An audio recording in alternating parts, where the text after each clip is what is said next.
स्वागत है एक बार फिर से आपका। और आज चर्चा हो रही है दिल्ली की जहरीली हवा ख़राब है जो वहाँ पे बहुत मुश्किल का दौर है। हम लोग तो मुंबई में रहते हैं सुबह से, लेकिन जब खबरें देखते हैं तो हिल जाते हैं एकदम, क्योंकि मैं वहाँ रह चुका हूँ और इतनी मुश्किल से लोग वहाँ के अपने जीवन में समय काट रहे हैं।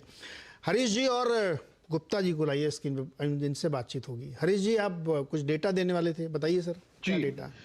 धन्यवाद आपका नीरज जी, आप आए हमारे पास। देखिए, दो तीन बातें इन्होंने अभी करी कि 1000 बसें आ गई और ये हो गया और वो हो गया। बिल्कुल ठीक कहा ऐश्वर्या जी कि 150 बसें आई हैं, वो भी केंद्र सरकार की मदद से। अभी दो तीन बातें बहुत हो रही थी पराली के घोल के बारे में। बिल्कुल ठीक डाटा दिया ऐश्वर्या जी ने। 2 साल मेरी आरटीआई, खुद की आरटीआई थी जो भी ऐश्वर्या जी बता रही थी। 2 साल में 3,59,000 रुपए खर्चा करते हो घोल के ऊपर, 65 लाख रुपए खर्च कर देते हो उसकी डिस्ट्रीब्यूशन के ऊपर। डिस्ट्रीब्यूशन में भी क्या सर, 26 लाख रुपए किराया ट्रैक्टर का, कभी सुना है आपने? कभी सुना है आपने? और 22 लाख रुपए किराया टेंट का लगाने का किराया, और 23 करोड़ रुपया आप विज्ञापन पे खर्च करते हैं। तो सवाल तो हम पूछेंगे, अगर आप 23 करोड़ रुपए खर्च करेंगे 3 लाख के घोल के ऊपर, तो सवाल पूछे जाएंगे। अच्छा, घोल इतना ही अच्छा है तो पंजाब में क्यों नहीं डाल रहे, क्यों नहीं दे रहे इस बार पंजाब में घोल? क्यों नहीं हुआ? आप दे देते ना कि आइए भगवान मान जी, मैंने दिल्ली में इसका इस्तेमाल कर लिया, सफल हो गया, आप मेरे से घोल फ्री में ले जाइए, चलिए ये भी हो जाता। अब इन्होंने बात की स्मोक टावर की। 25 करोड़ रुपए का स्मोक टावर लगाया, 7.5 करोड़ रुपए एडवर्टीजमेंट में खर्च कर दिए, 60 लाख रुपए महीना हर महीने मेंटेनेंस हो रहा है, चल नहीं रहा। ये रियलिटी चेक मैंने परसों कर चुका हूं मैं। अब इंपॉर्टेंट बात, दिल्ली के अंदर एक विजनरी मुख्यमंत्री चाहिए। आप इमेजिन करिए, अभी बात हो रही थी दिल्ली मेट्रो की। भारतीय जनता पार्टी की केंद्र जब सरकार थी दिल्ली के अंदर, उसके बाद मेट्रो लेके आई, उसको आगे बढ़ाने का काम केंद्र कांग्रेस ने किया। सोचिए अगर आज दिल्ली के अंदर मेट्रो ना होती तो दिल्ली की व्यवस्था क्या होती, सोचिए। उसके बाद शीला दीक्षित जी ने फ्लाईओवर का जाल बिछाया। सोचिए अगर उस वक्त मुख्यमंत्री शीला दीक्षित ने फ्लाईओवर ना बिछाए होते, आज दिल्ली का क्या हाल होता आप सोच सकते हैं? हम दिल्ली रहने लायक रहती, दिल्ली वैके रहने लायक रहती, लेकिन जो अगर ये सब मेट्रो ना आई होती और तो शीला दीक्षित ने फ्लाईओवर ना बनाए होते तो आज दिल्ली का हाल क्या होता। इसलिए मैं बोलता हूं, आने वाले 20 साल के बाद दिल्ली कैसी होगी, क्या इस मुख्यमंत्री को कभी विजन है? क्या नहीं है, सिर्फ और सिर्फ विज्ञापनबाजी और आरोप प्रत्यारोप, यही इस सरकार का एजेंडा है। गुप्ता जी, आप तो बहुत खुश होंगे, देखिए बीजेपी वाले भी आपकी तारीफ कर रहे हैं। नहीं, ये फैक्ट है, नहीं ये फैक्ट है। देखिए, मैंने भी इसीलिए कहा था जो सच है वो बोलना चाहिए।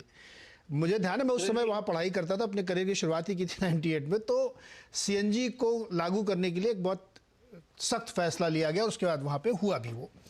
ऐसे सख्त फैसलों की जरूरत है। जी बोलिए गुप्ता जी। नीरज जी, मैं इसमें ये कहना चाहूंगा, देखिए अल्टीमेटली तमाम बातों के बाद ये प्रूव हो रहा है कि गवर्नेंस जो है वो सक्षम हाथों में होनी चाहिए। उसके लिए एक मुश्त फोकस होना चाहिए।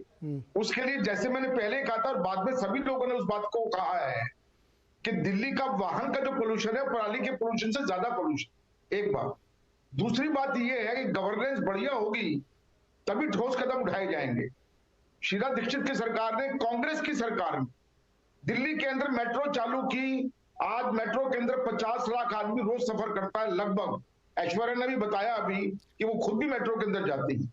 सीएनजी बसें लागू की और लोगों को प्रेरित किया कि सीएनजी वाहन चलाएं दिल्ली के अंदर। ये ठोस कदम होता है जो तत्काल समस्या से लड़ने के लिए उठाए जाते हैं। इसके लिए फोकस चाहिए आपको। मैं हरीश खुराना भाई का धन्यवाद करता हूं कि उन्होंने कम से कम इस सच को स्वीकार तो किया, और नीरज भाई आपने भी स्वीकार की कि कांग्रेस की सरकार ने दिल्ली के अंदर 15 साल के अंदर हर पहलू से दिल्ली को संवारने की कोशिश की। और ये बात तो सही है, हर समस्या का विकल्प तो सिर्फ एक ही नजर आता है आज देश में भी और दिल्ली के अंदर भी। कांग्रेस आएगी और देश और दिल्ली बचाएगी। तो ये तो बड़ी साफ बात है। हरिशंकर जी, मेट्रो का बड़ी साफ बात है, दे दो, ये साफ बात है बड़ी।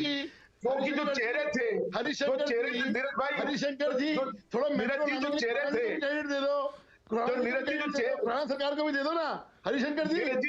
मेट्रो लाने में खुराना साहब का योगदान था। नहीं, खुराना साहब का काम करने का तरीका बहुत बढ़िया तरीका था। तो खुराना साहब सबसे तालमेल करके चलते थे, सबको सलाह करके काम करते थे, समझे। हमारे उस समय केंद्र में सरकार थी, दिल्ली में खुराना साहब की सरकार थी।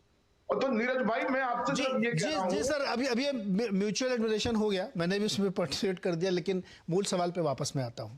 बहुत गंभीर सवाल है गुप्ता जी, विकास जी, आप सब लोगों के लिए। क्या, जैसे मैं पुष्पेंद्र जी की तरफ जाऊंगा कि, और ऐश्वर्या जी आपके पास जा रहा हूं मैं, इस प्रॉब्लम के कोर को समझते हैं क्या आप लोग? इतनी बड़ी, सर रुकिए ना एक मिनट विकास जी, सर समस्या, अच्छा आप बताओ प्रॉब्लम क्या, बताओ आप। व्हीकल प्रॉब्लम है क्या, पराली प्रॉब्लम है क्या, आप बताइए क्या प्रॉब्लम है, दिल्ली पोल्यूशन क्यों होता है? नीरज जी प्रॉब्लम पराली भी है, प्रॉब्लम व्हीकल भी है, लेकिन मैं जवाब यहाँ पे देना चाहूंगा हरीश खुराना जी का और रविशंकर गुप्ता जी का, दोनों वरिष्ठ नेता है, और इस बात में कोई दो राय नहीं है कि मदनलाल खुराना जी ने दिल्ली के लिए बहुत अच्छा काम किया। और मेट्रो की जो प्रॉब्लम क्या बताइए ना सर, प्रॉब्लम पता तो सोल्यूशन क्या है ये बताइए आप लोग प्रॉब्लम नहीं उसके डेरिवेटिव्स पे चर्चा कर रहे हैं कि गाड़ियां ज्यादा हैं, पराली जलती है, कंस्ट्रक्शन होता है, सब जगह पूरे देश में होता है, लेकिन वहां नहीं होता पोल्यूशन। कभी सोच के देखिए, मैं वहां पे आपको ले जाने की कोशिश कर रहा हूं कि ऐसा क्यों हो रहा है। मैं नीरज जी बात पे आ रहा हूँ, लेकिन पहले एक बार जो राजनीतिक जो बयानबाजी इसका जवाब दो। हरिशंकर गुप्ता जी बोले वो वरिष्ठ नेता है, मैं उनका बहुत सम्मान करता हूँ। नहीं, मुझे राजनीतिक बयान, सर विकास जी प्लीज, मुझे राजनीतिक बयान में कोई इंटरेस्ट नहीं है। प्रॉब्लम सॉल्व नहीं हो रही, आप राजनीतिक स्कोर सेटल कर रहे हैं एक दूसरे के साथ। बताता हूँ मैं एक मिनट दीजिए तो सही, एक मिनट दीजिए। तो उन्होंने कहा पार्ट टाइम मुख्यमंत्री, देखिए पार्ट टाइम मुख्यमंत्री अरविंद केजरीवाल जी आज 8 साल से मुख्यमंत्री, दिल्ली में 3 बार उनको भारी बहुमत से दिल्ली की जनता ने जिताया। आज अगर बात विकास जी, हर्षिकार जी, सभी लोग रुक जाइए, मुझे वापस जाने दीजिए अपने मेहमानों के पास, जो मैं इस पे करना चाहता हूँ। पुष्पेन जी ने, अरे रुक जाइए सर, एक मिनट रुक जाइए, देश की जनता सुन रही है और आपकी इस बात में उसका कोई दिलचस्पी नहीं है कि कौन पार्ट टाइम है कौन फुल टाइम है। पार्ट टाइम है, फुल टाइम प्रॉब्लम हो गई सर। पुष्पेन जी बता रहे हैं आपको कि कहां समस्या, उसको हल करने की तरफ बढ़ना चाहिए। मैं उसी तरफ ले जाना चाहता हूं कि एटलीस्ट प्रॉब्लम रिकॉग्नाइज करके ठीक करें। आप लोगों को क्या ये अंदाजा, अरे रुक जाइए विकास जी, किसानों को मिलना चाहिए, क्या ये जो समस्या है, आप लोगों को कभी इस बारे में ऐसा लगा कि दिल्ली का जो ज्योग्राफी है वो लैंडलॉक सिटी है, उसका अपना कोई क्लाइमेट नहीं है, आसपास के क्लाइमेट से वो इम्पैक्टेड होता है, ठीक है ना। हिमाचल में बर्फ़ गिरेगी तो ठंडी हो जाती है दिल्ली में, राजस्थान में लू चलेगी तो यहाँ गर्मी हो जाती है। इसको कभी स्टडी करते हैं आप लोग? पंजाब में हवा चली तो पराली का धुआं इधर आ गया।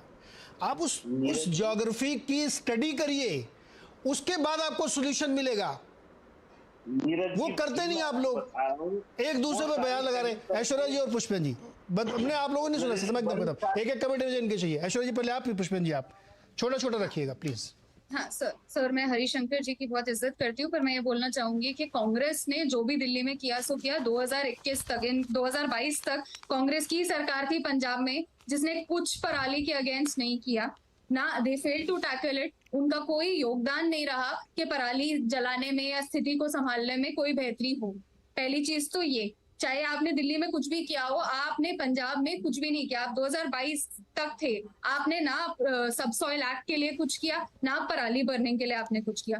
दूसरी बात, अगर हम वो 2500 रुपए प्रति एकड़ दे भी दें, दिल्ली सरकार और पंजाब सरकार सेम है। यहाँ पर बसेस गायब हो रही है, सॉरी मशीन्स गायब हो रही है, जो मशीन केंद्र सरकार दे रही है वो मशीन गायब हो रही है। हम कितना ट्रस्ट कर सकते हैं इन लोगों को डिस्ट्रीब्यूशन के साथ?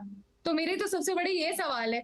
आम आदमी पार्टी की दिक्कत हमेशा से ही रही है, इसने मेरा साथ नहीं दिया, उसने मेरा साथ नहीं दिया। अभी भी इनके प्रवक्ता सॉल्यूशन की बजाय हमें प्रॉब्लम्स बता रहे हैं, इनसे एक भी सॉल्यूशन नहीं आया, इन्होंने एक भी जवाब नहीं दिया हमें कि कैसे हैंडल करें या अब क्या करेंगे। ये बस हमें बता रहे ये प्रॉब्लम है, इसने ये किया, उसने ये किया, अभी तक कुछ नहीं बताया।